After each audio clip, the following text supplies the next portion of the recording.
for 17 years, I built and built by myself.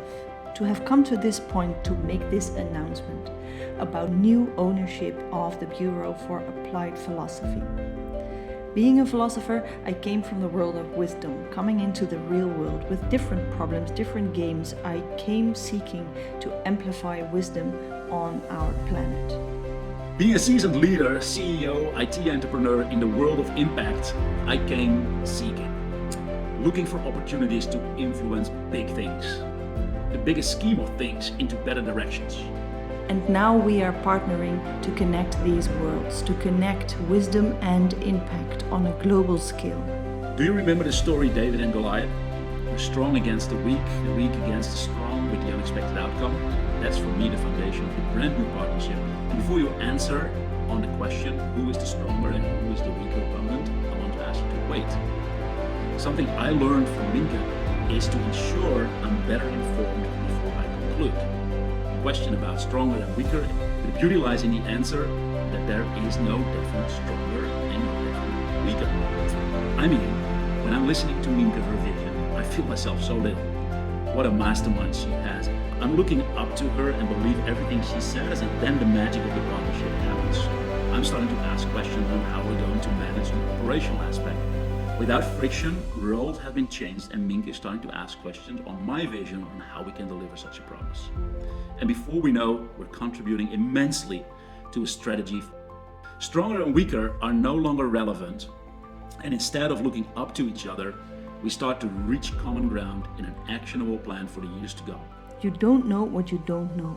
I always knew I'd had to learn a lot in order to accomplish the mission to connect wisdom and impact on a global scale, or to at least move in that direction. I took learnings in business, in marketing and sales, and I thought that would be enough to grow. But you don't know what you don't know. So I was wrong. I wasn't moving fast enough, not growing big enough. An ambition of this magnitude needs help. And I didn't see what would be possible if I'd let in a powerhouse like Martin. These type of blind spots we all have. And if only we knew in what area we are not seeing things in the right perspective, fill in the blanks. What would happen if you would no longer not see things in the right perspective? Indeed, you would see them in the right perspective. And what would happen if you would see things in the right perspective? What would happen if Americans could see the Muslim side of world politics? What would happen if we'd see that by saying African Americans we reinforce fear in the racism discourse? What would happen if we'd see how women contribute to those awful Me Too's? What would happen if establishments take fundamental questions to be urgent? What would happen if you'd see the meaning of daily news in the media? What would happen if you'd see when you choose comfort for the wrong reasons? What would happen if you'd be able to uncover your friends' blind spots without losing them? What would happen if Davids and Goliaths team up? In our case, what will happen is this.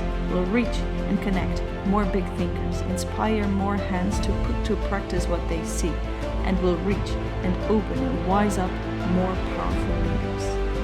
Because we need a new worldview. We need to talk. We need to think, rethink, reinvent, and make it happen. Follow us, to follow our story, and yes, join it too.